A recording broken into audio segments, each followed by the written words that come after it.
தொடர் விடுமுறை மிலாடி நபி பண்டிகையையொட்டி 3 நாட்கள் விடுமுறை காரணமாக சென்னையில் இருந்து லட்சக்கணக்கான மக்கள் தென் மாவட்டங்களை நோக்கி செல்ல துவங்கியுள்ளனர். இதனால் கிளாம்பாக்கம் பேருந்து நிலையத்தில் பேருந்துக்காக மக்கள் கூட்டம் அலைமோதி வருகின்றது.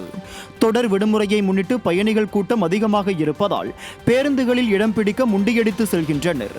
இதனால் சென்னை திருச்சி தேசிய நெடுஞ்சாலையில் பல்வேறு இடங்களில் கடும் போக்குவரத்து நெரிசல் ஏற்பட்டுள்ளது. குறிப்பாக செங்கல்பட்டு மாவட்டத்தில் வண்டலூர், கிளாம்பாக்கம், ஊரப்பாக்கம், சிங்கப்பெருமாள் கோவில், பரனூர் சுங்கச்சாவடி வரை போக்குவரத்து நெரிசல் காரணமாக நீண்ட வரிசையில் வாகனங்கள் அணிவகுத்து நின்றன. எனவே விடியா திமுக அரசு கூட்ட நெரிசலை தடுக்கவும் போதிய அரசு பேருந்துகளை இயக்கவும் நடவடிக்கை எடுக்கவில்லை என பொதுமக்கள் குற்றம் சாட்டி வருகின்றனர்.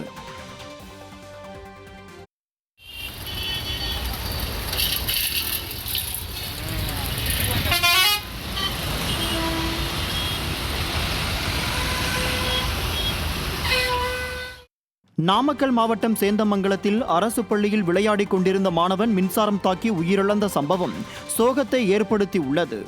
சேந்தமங்கலம் மேட்டுத் தெருவைச் சேர்ந்த 9ஆம் வகுப்பு மாணவன் இனியவன் சேந்தமங்கலம் அரசு ஆண்கள் மேல்நிலைப் பள்ளியில் கால்பந்து விளையாட சென்றுள்ளார். விளையாடிக் கொண்டிருந்த போது கால்பந்து பள்ளி கட்டிடத்தின் மாடியில் விழுந்துள்ளது. அதை எடுப்பதற்காக பள்ளி கட்டிடத்தின் மாடியில் ஏறிய இனியவன் எதிர்பாராத விதமாக அங்கிருந்த மின்கம்பியில் கை வைத்ததால் மின்சாரம் தாக்கி உயிரிழந்தார்.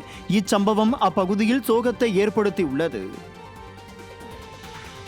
வீட்டுமனை ஒதுக்கீடு முறைகேடு தொடர்பான வழக்கில் அமைச்சர் ஐ. பெரியசாமி வரும் 30ஆம் தேதி ஆஜராக சென்னை சிறப்பு நீதிமன்றம் உத்தரவிட்டுள்ளது.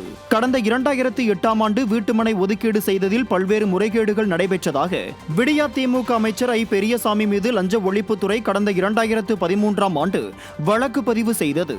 இந்த வழக்கு சென்னையில் உள்ள நாடாளுமன்ற மற்றும் சட்டமன்ற உறுப்பினர் மீதான குற்ற வழக்குகளை விசாரிக்கும் சிறப்பு நீதிமன்றத்தில் விசாரணைக்கு வந்தபோது ஐ. பெரியசாமி நேரில் ஆஜராகவில்லை. அவரின் தரப்பில் ஆஜராக விளக்கு கோரி மனு தாக்கல் செய்யப்பட்டது. இதனை ஏற்றுக்கொண்டு உத்தரவிட்ட நீதிபதி வழக்கின் குற்றச்சாட்டு பதிவிற்காக ஐ. பெரியசாமி வரும் 30ஆம் தேதி நேரில் ஆஜராக வேண்டும் என உத்தரவிட்டார். வடசென்னையில் உள்ள 35 கிலோமீட்டர் கால்வாய்களை AI ட்ரோன் தொழில்நுட்பம் மூலம் கண்காணிக்கப் போவதாக விடியா அரசு அறிவித்துள்ளது. கால்வாய்களில் சட்டவிரோதமாக குப்பைகள் கொட்டப்படுவதையும் கழிவுநீர் கலக்கப்படுவதையும் ட்ரோன் மூலம் கண்காணிக்கப் போவதாகவும் AI ட்ரோன் கால்வாய்களை கண்காணித்து அறிக்கையை சமர்ப்பிக்கும் என விடியா அரசு அதிகாரிகள் கூறியுள்ளனர். ஏற்கனவே ட்ரோன் மூலம் கொசுக்களை ஒழித்து விட்டதாக வெற்று விளம்பரம் செய்யும் விடியா திமுக இப்போது ட்ரோன் மூலம் கழிவுநீர் கலப்பதை தடுக்கப் போகிறோம் அடுத்த விளம்பரத்தை வெளியிட்டுள்ளது.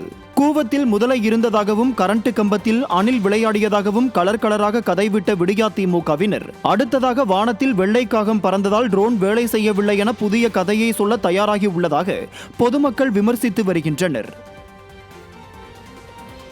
திருப்பத்தூர் மாவட்டம் வாணியம்பாடி அருகே நெற்களம் அமைப்பதாக கூறி அரசுக்கு சொந்தமான 2 லட்சம் மதிப்பிலான 3 தேக்கு மரங்களை விடியா திமுகவினர் இரவோடு இரவாக வெட்டி கடத்தி சென்றுள்ளனர். வெள்ளக்குட்டை ஊராட்சிக்குட்பட்ட பழத்தோட்டம் பகுதியில் ஊரக வளர்ச்சித்துறைக்கு சொந்தமான 7 ஏக்கர் நிலத்தில் பல வகையான மரங்கள் வளர்க்கப்பட்டு வருகின்றன. இந்நிலையில் விடியா திமுக ஒன்றிய குழு பெருந்தலைவர் சங்கீதா பாரி நெற்களம் அமைப்பதற்கான டெண்டர் எடுத்துள்ளதாக கூறப்படும் நிலையில் அவரது ஆதரவாளர்கள் அரசு அதிகாரிகளின் துணையோடு அப்பகுதியில் உள்ள அரசுக்கு சொந்தமான தோட்டத்தில் இரவோடு இரவாக 2 லட்சம் மதிப்பிலான 3 தேக்கு மரங்களை வெட்டி கடத்தி சென்றுள்ளனர். இதனால் அப்பகுதியைச் சேர்ந்த பொதுமக்கள் விடியா பிரமுகர்களிடம் வாக்குவாதத்தில் ஈடுபட்டனர். மதுரை மாவட்டம் மேலூர் அருகே பிளாஸ்டிக் கழிவுகளுக்கு பட்டப்பகலில் தீ வைப்பதால் பொதுமக்கள் மற்றும் வாகன ஓட்டிகள் அவதியடைவதாக குற்றம் சாட்டியுள்ளனர். அழகர் கோயில் பின்புறம் மலையடிவாரத்தில் மருத்துவ கழிவுகள், பிளாஸ்டிக் கழிவுகள் உள்ளிட்ட பல்வேறு கழிவுகளை கொட்டி தீ வைப்பதால் காற்று மாசடைந்து துர்நாற்றம் வீசுவதாக பொதுமக்கள் குற்றம் சாட்டியுள்ளனர். மருத்துவ கழிவுகளை எரிப்பதால் நோய் தொற்று மற்றும் உயிர் ஆபத்து ஏற்பட வாய்ப்புள்ளதாகவும் அச்சப்படுகின்றனர். அருகில் சுற்றுலா தலங்கள் மற்றும் கோயில்கள் இருப்பதால் விடியா அரசின் சுகாதாரத்துறை மெத்தன போக்கை காட்டாமல் விரைந்து நடவடிக்கை எடுக்க வேண்டும் என்று பொதுமக்கள் வலியுறுத்தியுள்ளனர்.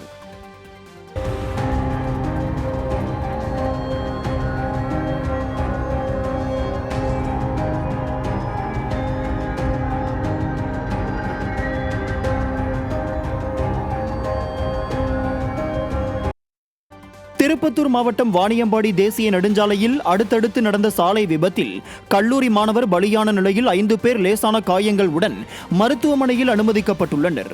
சென்னை பெங்களூரு தேசிய நெடுஞ்சாலையில் உணவகத்தில் இருந்த உணவை வாங்கிக் கொண்டு வீட்டிற்கு திரும்பிச் சென்ற இளைஞரின் இருசக்கர வாகனம் கட்டுப்பாட்டை இழந்து முன்னால் சென்ற லாரியின் மீது மோதியதில் விபத்திற்குள்ளானது. இதில் ஜனதாபுரம் பகுதியைச் சேர்ந்த தமிழமுதன் என்ற இளைஞர் சம்பவ இடத்திலேயே பரிதாபமாக உயிரிழந்தார். இதேபோல் நியூ டவுன் பைபாஸ் பகுதியில் முன்னால் சென்ற மினி லாரி மீது கார் மோதியதில் 5 பேர் அதிர்ஷ்டவசமாக லேசான காயங்களுடன் உயிர் தப்பினர்.